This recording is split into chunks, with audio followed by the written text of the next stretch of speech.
coming on the air as President Trump holds a news conference in the White House Rose Garden. Let's listen in now to the President of the United States as cases here have now topped 1,800 and many events canceled. Let's listen to the President. Everybody being here today, I'd like to provide an update to the American people on several decisive new actions we're taking. Designation and the closing of the borders.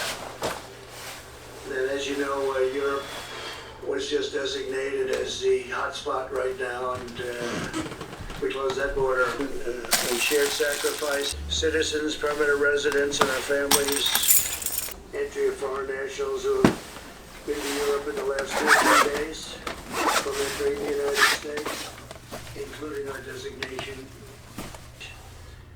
But it is only the beginning of what we're really doing, and now we're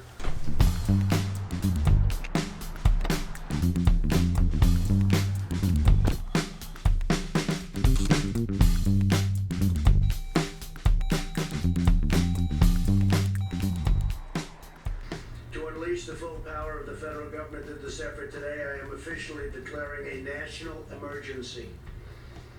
Two very big words.